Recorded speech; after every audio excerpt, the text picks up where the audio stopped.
Então, é preciso que se compreenda as diversas classes sociais. Agora é tentar oferecer outras possibilidades de aprendizagem. Então é possível ler um livro e ao mesmo tempo buscar uma referência em um vídeo e ouvir um podcast. A participação dos usuários e a prática colaborativa são competências desenvolvidas em ecossistemas democráticos.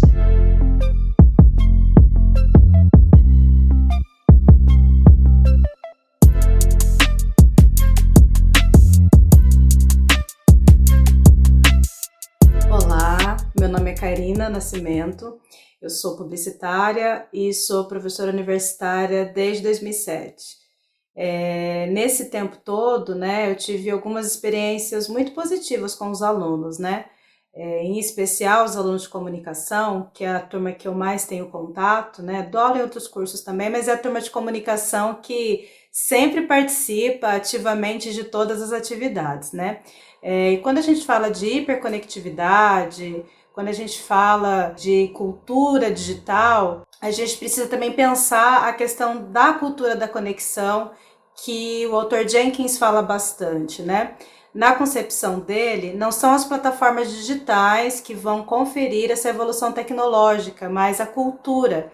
Então, a cultura que sustenta todas essas coisas, Então, quando a gente vê na internet, por exemplo, os memes, ou alguns reajustes ali de conteúdo, que a gente chama bastante aí de remix de marketing, muitas vezes pelas marcas, a gente entende que as marcas muitas vezes não têm um domínio muito grande nesse ambiente digital, E nesse sentido, pensando nessa participação muito intensa das pessoas e pensando no perfil dos alunos, que também tem essa dinâmica de participação, a gente precisa trabalhar algumas competências midiáticas com esses alunos, Que está dentro aí, lógico, também de um processo de aprendizado ao longo da vida. Então, o que é importante os alunos entenderem? Primeiro, a marca, ela precisa ter uma grandiosidade, ela precisa ter uma responsabilidade também social, porque ela está se comunicando com pessoas, Então, é preciso que se compreenda as diversas classes sociais, é importante que se entenda o racismo, as questões raciais, o antirracismo, é importante que se entenda questões relacionadas a gênero, ao feminismo, por exemplo, e a comunidade LGBTQIA+. Então, quando a gente fala um pouco dessas questões, a gente está tentando aí trazer um diálogo mais interseccional na publicidade, e isso é um super desafio, porque a interseccionalidade também não é um assunto muito discutido na comunicação. Então, nós, enquanto docentes, que precisamos construir esses ambientes, para que o aluno realmente conheça, para que ele saiba como ele tem que trabalhar essa linguagem. A gente teve, por exemplo, no ano passado, um movimento antirracista, a partir da morte ali do George Floyd lá nos Estados Unidos. Isso reverberou no Brasil também, as marcas colocando ali tela preta nas redes sociais, mas é o que eu sempre falo, será que realmente a tela preta foi além de você se manifestar publicamente na internet? Será que essa marca realmente está sendo antirracista? Claro que eu estou fazendo um recorte muito particular, porque o racismo é um assunto que me atravessa também, Mas é importante que a marca tenha consistência, Que não seja só um discurso de trend, Do que está acontecendo ali no momento. Então ela tem que assumir esse compromisso social também. E para que ela assuma esse compromisso social, o publicitário, ele tem que entender essas dinâmicas, Então ele tem que sugerir realmente para a marca, tem que ter pessoas ali internamente trabalhando que entendam essas questões para realmente a marca produzir um discurso mais adequado, Então, essa é um pouco da luta que nós temos aí com os nossos alunos de comunicação. Esse ano em especial a gente está fazendo um trabalho muito bacana ali numa disciplina chamada Marcas, que é um contexto mais teórico, que eu trabalho com eles, mas eles já entenderam que eles são a geração da evolução, Eles entenderam que a partir dessas competências midiáticas, dessas novas abordagens, eles entenderam que eles precisam realmente transformar.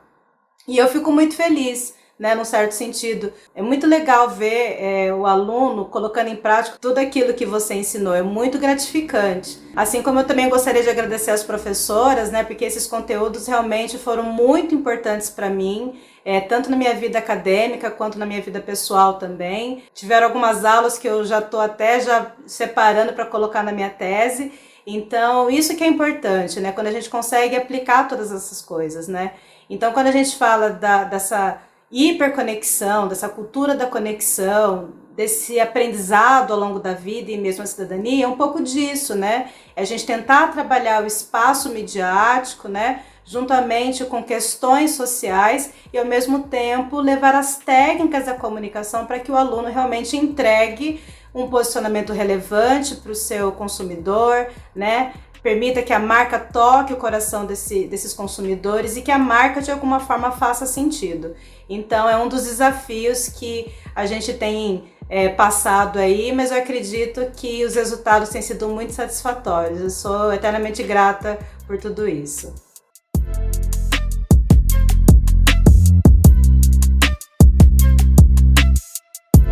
Oi pessoal, tudo bem? Eu sou a Daniele. Eu gostaria de compartilhar um pouquinho então da experiência que foi a disciplina aí oferecida pela professora Vânia e pela professora Regina dentro do meu contexto, dentro da minha prática profissional na educação pública do estado de São Paulo já aí há 15 anos. Eu posso dizer que nós saímos de uma estrutura didática, de uma estrutura pedagógica 100% analógica. Nós não tínhamos muito acesso, muitos recursos. As escolas, de uma forma geral, deste recorte da escola pública, eram escolas com pouquíssimos recursos tecnológicos disponíveis a alunos e professores. Então, nós tínhamos ali o modelo tradicional, sala de aula, professor, giz, lousa e livros e cadernos. E de uma hora para outra, sem preparo e sem aviso, nós precisamos migrar todo o nosso conteúdo, todo o nosso formato ao ambiente digital, mediado aí pelas tecnologias. Não foi um processo fácil, aliás, é ainda um processo muito difícil, um processo lento, um processo que requer ainda muita atenção. Agora, no ano de 2021, nós retomamos as aulas no formato híbrido, onde nós temos, então, aulas presenciais e aulas online. Também estamos aí aprendendo, lidando, aprendendo no dia a dia com a prática e com os erros. Os erros são muitos, na maior parte das vezes eles acabam até se sobrepondo aos acertos.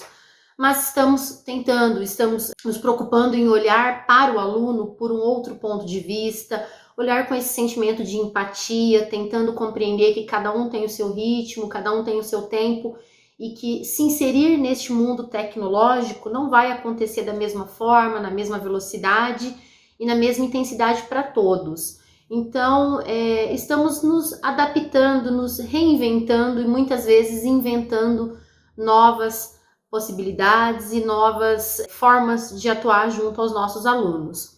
Quando a gente pensa na aprendizagem significativa junto a esses alunos, nós devemos nos preocupar, porque uma parcela muito considerável, embora nós não tenhamos ainda dados formais, números que tragam essa informação, mas a gente já percebe dentro das escolas que uma parcela muito considerável dos nossos alunos, em especial do ensino médio, vai evadir do ambiente escolar.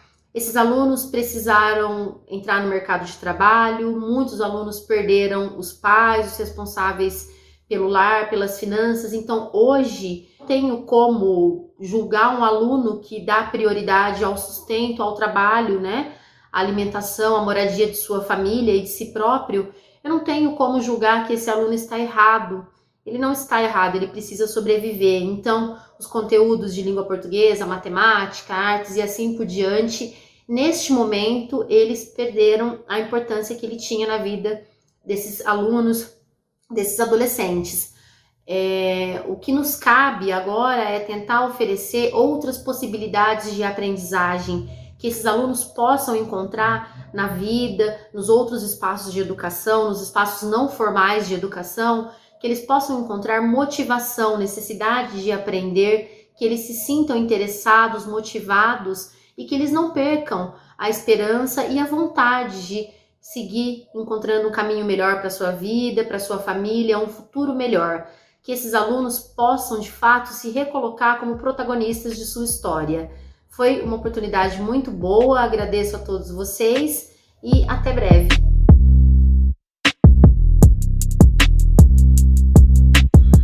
Olá a todos, meu nome é Everton Bermejo da Silva, sou bacharel em Publicidade e Propaganda, mestre em Mídia e Tecnologia na Unesp e doutorando. O processo de aprendizagem ao longo da vida é um desafio, pois vivemos em uma sociedade plural e envolve diversos fatores, os culturais, emocionais, aspectos cognitivos, orgânicos e psicossociais. E ainda temos que estar motivados para colocar tudo em prática. Tudo isso está intrinsecamente ligado à maneira de agir de cada ser humano. Então eu considero um desafio o processo de aprendizagem. Atualmente estamos vivendo na era das inovações tecnológicas, com uma infinidade de informações nas redes. Acessamos sites, aplicativos e redes sociais. São softwares criados para atividade capitalista. Essas tecnologias permitem fazer publicações, comentários e compartilhamentos. São locais onde os usuários possam expressar seus pontos de vista com mais autonomia. Através dos dispositivos como celulares e computadores com acesso à internet, as pesquisas podem ser feitas com poucas palavras e alguns cliques. Aparecerá a informação na interface do seu dispositivo em tempo real.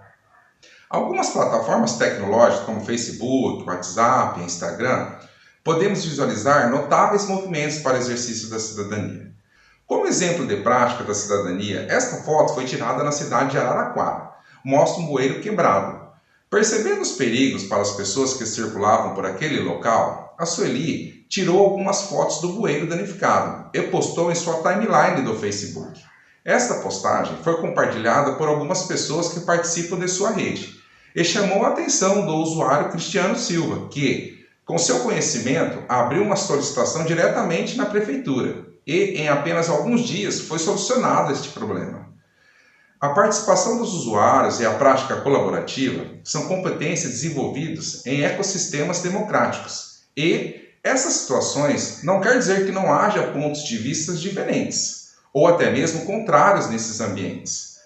Temos também o portal E-Cidadania, criado pelo Senado no ano de 2012 para a sociedade brasileira e disponibiliza nesse portal 3 recursos para a comunicação: ideia legislativa, evento interativo e a consulta pública. Visando proporcionar aos cidadãos, incentiva a participação em eventos, audiências e sabatinas públicas, propor alterações em leis, apoiar, criar novas leis, opinar sobre projetos, medidas provisórias, propostas de emendas e outros. Neste contexto, as novas tecnologias midiáticas, principalmente as redes sociais, são inovações que permitem que qualquer cidadão que tenha um smartphone e acesso à internet possa postar e compartilhar de modo imediato. É um local de circulação de ideias e debate, que podemos utilizar para o exercício da cidadania para a resolução de problemas.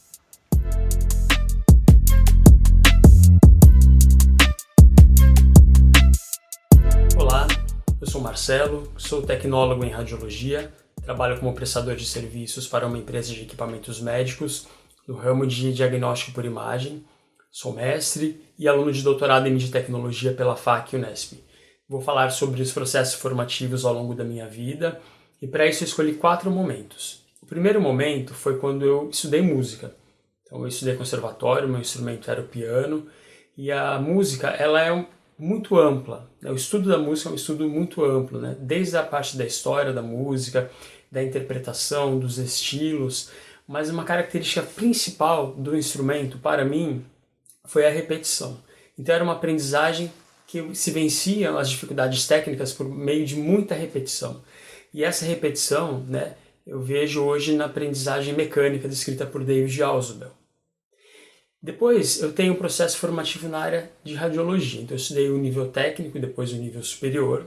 E a radiologia ela é uma profissão de cunho tecnicista. Então os profissionais que se formam na radiologia, nós somos basicamente direcionados a realizar exames, a fazer aquisição de imagens, trabalhar as imagens, trabalhar com um pouco de proteção radiológica, mas nós ficamos focados em um universo que volta tudo para os exames, né?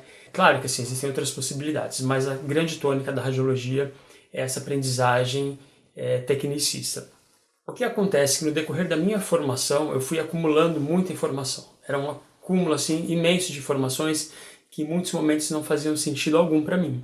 E vieram fazer sentido depois no mercado de trabalho e ainda hoje tem coisas que quando eu olho para trás e relembro de determinados conceitos, hoje que eles acabam fazendo sentido. Por que isso ocorre? Pode ser um problema relacionado à grade curricular, pode ser características da aprendizagem do próprio aluno, né? Pode ser também característica da metodologia abordada para levar essa informação até que ela se transforme em conhecimento. Então, neste ponto, eu vou citar a aprendizagem significativa de David Ausubel também, que ela fala que nós precisamos, né, para se construir o conhecimento, é necessário que uma nova informação se correlacione com informações anteriores e que em algum momento ela venha fazer sentido para o indivíduo. O terceiro momento foi a educação à distância. Então, participei de alguns cursos, né, à distância, e eu chamo a atenção para a questão da inteligência intrapessoal, descrita por Gardner. Essa inteligência intrapessoal, Gardner descreveu 8 inteligências, né? E a intrapessoal ela está relacionada com o conhecimento que você tem a seu próprio respeito. Então, eu saberia exatamente quais seriam os meus limites, quais seriam as minhas potencialidades e poderia então traçar o meu caminho de aprendizagem de uma forma mais assertiva, tendo esse conhecimento. Também dá para levar um pouco em consideração Paulo Freire, quando ele fala sobre a questão da autonomia. Claro que Paulo Freire tem um outro estudo vasto que fala sobre outras questões, alfabetizou jovens, né, pessoas adultas, mas na verdade ele fala muito sobre essa questão da autonomia e depois a transformação do conhecimento para a sociedade. Então a aprendizagem à distância para mim desenvolveu essa característica mais ainda de ser autônomo quanto à construção do meu próprio conhecimento. Isso hoje é muito mais amplo quando nós nos deparamos com o universo que nós temos hoje de tecnologias midiáticas. Então é possível ler um livro e ao mesmo tempo buscar uma referência em um vídeo e ouvir um podcast e assim sucessivamente construindo conhecimento com várias referências. E por último eu cito o conectivismo, que é isso que está acontecendo agora. Nós estamos em uma sala de aula virtual onde todos falam e todos aprendem alguma coisa. Então, essa troca de conhecimento, temos os mediadores, né, as mediadoras, que são as professoras, mas nós estamos realizando interconexões do nosso conhecimento de diferentes áreas e uns aprendem com os outros. Isso foi descrito por Siemens, né, como um processo de aprendizagem em rede. Então, são esses 4 momentos dos processos que eu passei até hoje. Daqui para frente, muita coisa ainda vai mudar. Nós estamos em constante aprendizagem, né, em constante evolução tecnológica, e essa questão das teorias de aprendizagem, elas são fundamentais tanto para os estudantes quanto para os docentes que virão a desenvolver materiais e metodologias de ensino. A informação ela passa, mas o conhecimento ele fica aqui e aqui. E o que importa é que nós vamos fazer com ele depois em prol da sociedade e da nossa vida como um todo. É isso.